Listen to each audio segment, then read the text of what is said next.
Machine गई यूँ। अब जब मट्टी खींची इनने और जब यूँ मोड़ के यूँ फेंका ना, लो भाई, उस मट्टी में से मामू मुख्तियार यानी मेरे ससुर भी गिरे। मजदूर चीखा, भाई ये तो आदमी है। कौन देखेगा, कौन देखेगा मेरे नवासे के पोते। बहुत तेजी से काम हो रहा है, इंशाल्लाह आप देखेंगे। कोई तेजी से काम नहीं हो रहा है, छोड़ो। 10 मील लंबी सड़क चल रही है यूं। 10 मील लंबी सड़क के ऊपर क्या देख रहे हूँ मैं कि 2 मजदूर बेलचा और फावड़ा लिए हुए बस काम किए चले जा रहे हो। और तुम कह रहे हो कि काम तेजी से हो रहा है। 15 दिन हो गए भाई, 15 दिन। कितने दिन हो गए? 15 दिन हो गए घर से बाहर नहीं निकला हूँ। देख रहे हो शेवली बढ़ाई, क्योंकि जितनी दुकानें हैं वो सब खुदाई की रेंज में आ गई। शेव नहीं बनाई, 15 दिन से घर से बाहर नहीं निकला। और यहाँ आपके इस पोलो ग्राउंड में आने के लिए घरों की छतें जो है ना, उनको टप टप के मैं किस तरह से यहाँ पहुँचा हूँ मेरा अल्लाह जानता है। मुझे तो एक बात का शुबा हो रहा है। मुझे शुबा ये चल रहा है कि ये कराची में कुछ ढूंढ रहे हैं जो इनको मिल नहीं रहा। ये खुदाई में कुछ ढूंढ रहे हैं जो इनको मिल नहीं रहा। बस इफ्तिताह की तख्ती लगाओ और खुदाई शुरू। अब भाई, इंतज़ामिया ने वादा किया है कि 2 महीने के अंदर सब कुछ ठीक हो जाएगा। हैं? 2 महीने में क्या हो जाएगा? सब कुछ ठीक हो जाएगा। अच्छा, और जो मेरे ससुर जो हैं वो गिरे, उनकी दोनों लातें टूटी, यानी खुदाई ज़ख्मी हो गई, तो इसका क्या होगा? क्या मतलब? मुझे पता था कि मतलब पूछोगे। भाई रात 2 बजे का अमल था। कितने बजे का अमल था? 2 बजे का अमल था। 2 बजे का अमल था। मेरे ससुर का नाम है मुख्तियार। मेरी सास ने मुख्तियार मामू से किया कि मुख्तियार तरबूज खाने का दिल कर रहा है। तो रात के 2 बजे? रात के 2 बजे तरबूज खाने का दिल कर रहा है। मामू मुख्तियार जो है वो बहुत प्यार करते हैं अपनी ज़ौजा से, यानी मेरी सास से। कोई शर्त वगैरह लगाई? तो अपनी शर्त नहीं, बस कहने लगी कि रात 2 बजे कहने लगे भाई मुख्तियार तरबूज। अब जैसे तुम्हारे घर में कोई अगर कहते तुमसे रात 2 बजे कोई फरमाइश कर दे तो क्या करोगे तुम? ठीक है, ले आओगे ना। तो अब क्या है कि वो इन्होंने क्या, शमीम बेगम नाम है हमारी सास का, उन्होंने भाई मुख्तियार यानी मुख्तियार मामू से किया कि रात 2 बजे के तरबूज चाहिए। प्यार बड़ा करते, अब निकले। अब ये भूल गए मामू मुख्तियार, ये भूल गए कि घर के बिल्कुल बाहर जो है अंडरपास के लिए ताज़ा हुई है खुदाई। 22 फुट गहरे गड्ढे में पूरी रात मामू मुख्तियार पड़े रहे। आप लोगों को कैसे खबर हुई? खैर हमें तो हमें खबर कैसे होती? वो तो सास ने किया था ना ससुर से तरबूज लाने, तो हमें कैसे खबर होती? सास का ही फ़ोन आया सुबह 5 बजे। सास का फ़ोन आया और सास कहने लगी सुबह 5 बजे मुझसे कहने लगी कि मतीन, मुख्तियार जो है रात 2 बजे तरबूज लेने गए, अभी तक लौटे नहीं है, मुझे हॉल आ रहे हैं, मुझे हॉल आ रहे हैं, पुलिस को खबर करो। अब इनको क्या पता कि तरबूज के शौकीन जो हैं वो अंडरपास में पड़े हुए हैं। फिर आप लोगों को कब मालूम हुआ? अब वो ये कि तुमने देखा होगा जब ये इस तरह की खुदाई का काम शुरू होता है, एक मशीन आती है जो मुंह टेढ़ा करके खोदती है, देखा होगा। ऐसे मिट्टी में नहीं जाती यूँ करके, समझ लो ये मशीन जा रही है।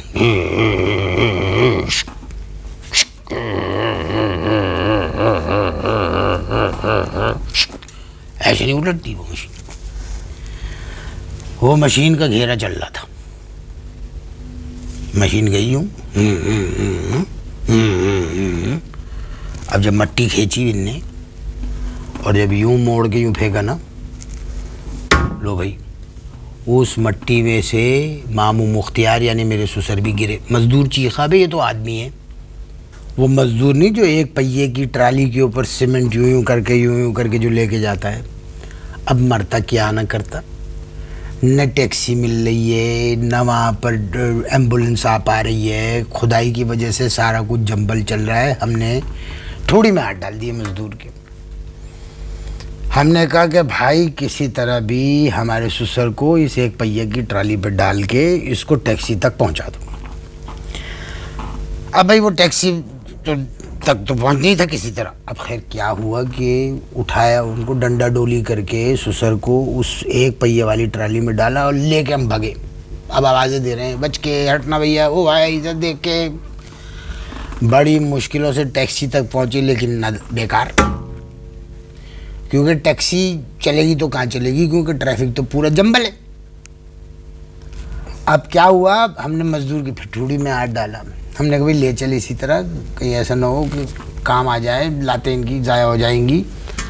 अब वो जनाब दे भाग हम पहुंच गए उधर, क्या नाम, ज़ियाउद्दीन अस्पताल। अब ज़रा सोचो कितना टाइम लगा होगा। मेरे घर से अगर ज़ियाउद्दीन अस्पताल अगर दौड़ के जाएं तो 3 मिनट का रास्ता है, और अगर टैक्सी से या एम्बुलेंस से जाएं तो मेरे ख्याल है 2 मिनट का हार्डली। कितना टाइम लगा होगा तुम बताओ, तुम सियाने हो, तुम बताओ। मुझे अंदाजा आधा घंटा नहीं, जंबल था ना ट्रैफिक, 3 घंटे लगे तकरीबन।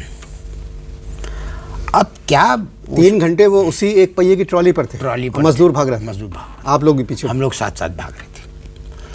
कभी ऐसा भी होता था कि ट्रैफिक इतना ज़्यादा जंबल था कि कभी कभी वो ट्राली आगे निकल जाती थी, हम लोग फंस जाते थे, फिर हम भागते थे, रुको करके भागते थे। अब क्या सीन क्या हुआ, जो सीन सुनने वाला है भाई अनवर, वो ये था कि मजदूर ने उसी वक्त गीली सीमेंट जो है वो डाली थी, जिस वक्त मामू जो है, मशीन ने जब मामू को निकाला ना रेत के साथ, तो उसी वक्त उसने गीली सीमेंट जो है वो डाली थी यूँ करके। अब होना तो ये चाहिए था कि भाई उसको धो धुला के फिर मामू को धरते उसके अंदर, लेकिन अब जल्दबाजी थी एकदम, टेंशन हो गई थी एकदम, परेशान चल रहे थे सब, यूँ डाल दिया। अब 3 घंटे का जो सफ़र चला, इसमें क्या हुआ कि सीमेंट गई सूख। समझ रहे हो ना सिचुएशन। अब सीमेंट सूख गई। अब जब इमरजेंसी में एक पहिए की जब वो गाड़ी जाके रुकी, अब 5 आदमी इमरजेंसी के मामू को, यानी मेरे ससुर को, ट्राली में से खींच के निकालने की कोशिश कर रहे हैं। अब ट्राली कहे मैं तो तुझे नहीं छोड़ूंगा। मालूम है क्यों? क्यों? असल में मामू का पजामा जो था वो ट्राली से चिपक गया। अब भाई देखो, वैसे भी खुदाई हो रही है पूरे शहर में, लो भाई वहाँ डॉक्टरों ने कहा भाई लाओ छीनी हथौड़ा लाओ। अब ट्रॉली में आधी ट्रॉली खुद रही है और मामू की भी ठक पड़ रही है, ठकाक।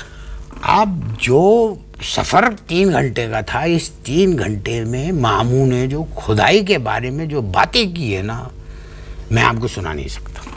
जो किया उन्होंने, वैसे वो आदमी भी ठीक नहीं इतनी, लेकिन जो बातें की वो तो अल्लाह माफ़ करे। है अब क्या है कि साहब पजामा चिपक गया था, बड़ी मुश्किलों से जनाब खींच के निकाल लिया। तो आप लोग पजामा उतार देते?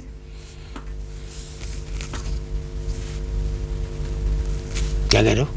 आप लोग पजामा उतार देते? ये टीवी पे बैठ के ऐसी ये शर्टे वल्टे पहन के ये कहना बड़ा, बहुत से सवाल और बहुत सी बातें करना बड़ा आसान है। मामू का सिर्फ पजामा नहीं चिपका था,